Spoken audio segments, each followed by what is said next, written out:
天坛位在北京市东城区，是明清两朝皇帝祭天、祈谷和祈雨的场所。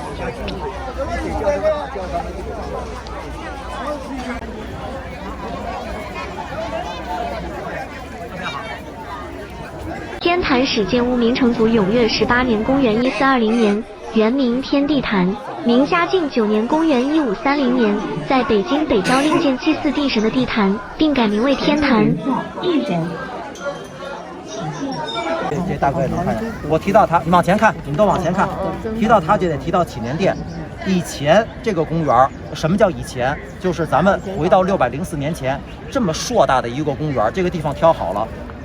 只此 only one， 只有这一个建筑，所以所有的祭祀的事情都在这里发生。好，110年之后，时光从1420年走到1530年，从嘉靖开始就不是在所有的事情都在这一个殿里边了，所以这个是后盖的，晚于它110年，所以就是什么？所以就是功能更细化了。对。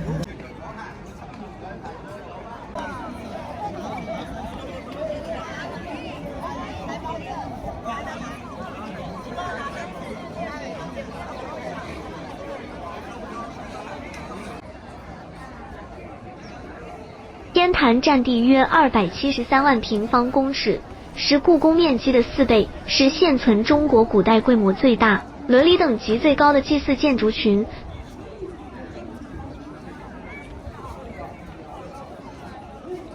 这是凡财炉，祭祀前会将小牛放在炉上，以松枝、炉把焚烧，导游们都戏称是烧烤。清代基本沿袭明制。在乾隆年间曾进行过大规模的改扩建。清乾隆16年（1751年），乾隆帝降旨改大享殿为祈年殿，大享门为祈年门。清乾隆17年（1752年），修理环丘、黄琼宇。这些牛被杀完，刮干净之后，要在殿上面熏烤，烤完之后。环丘坛是皇帝举行祭天大礼的地方，共分3层，皆设汉白玉栏板，3层共计有360块，下层为180块，中层为108块，上层为72块，皆为9的倍数。因为数字9是阳数至极，表示天体的至高至大，叫做天数。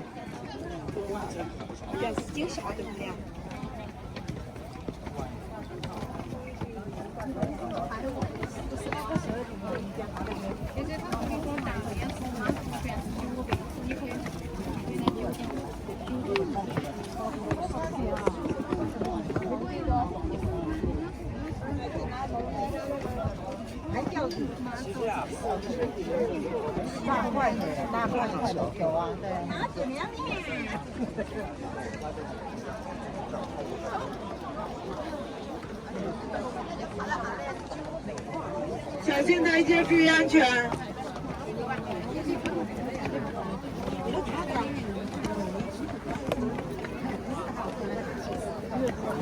1900年八国联军进攻北京时，甚至还把司令部设在这里，并在环丘坛上架设大炮，攻击正阳门和紫禁城。联军们将几乎所有的陈设和祭器都席卷而去。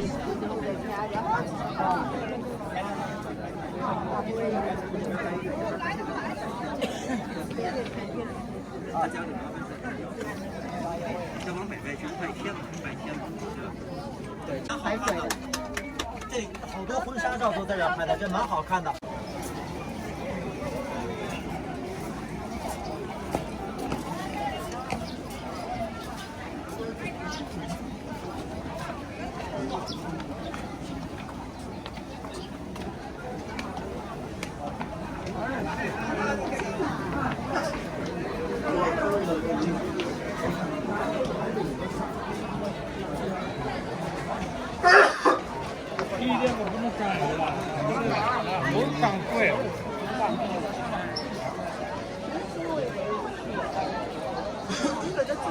不是这个字。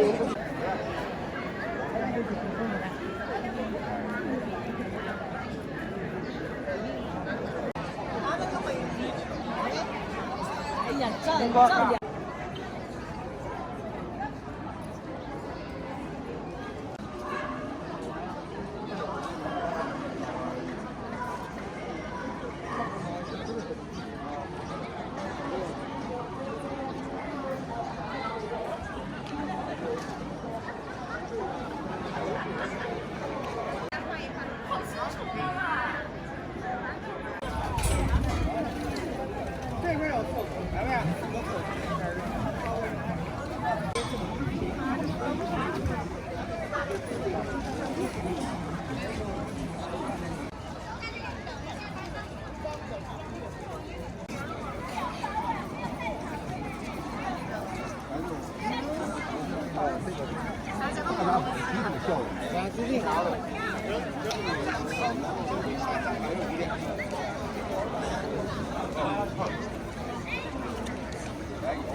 五斗米是吧？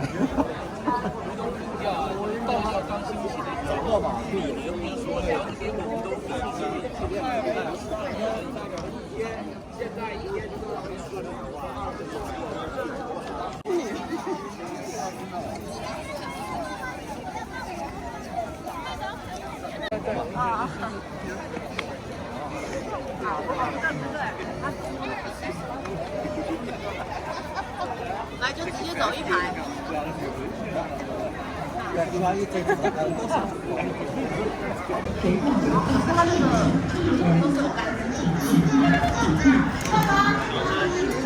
全站连放1人全站连放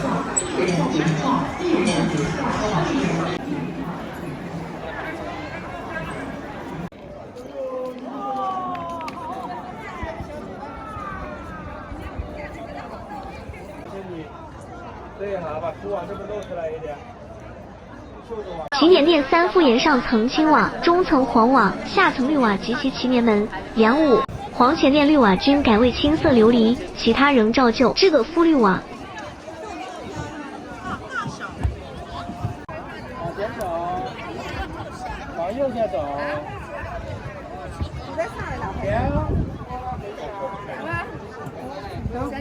说别喝，就说。清光绪15年1889年，祈年殿毁屋雷火；4年1890年，祈年殿重建，直至清光绪22年1896年，祈年殿重建完工。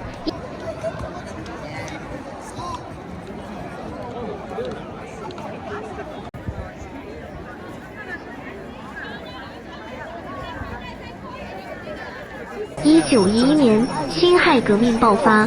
1912年中华民国成立后，除了中华民国大总统袁世凯在1913年冬至祭天外，天坛不再进行任何祭祀活动，专用屋为皇帝祭祀服务的天坛从此任人游览。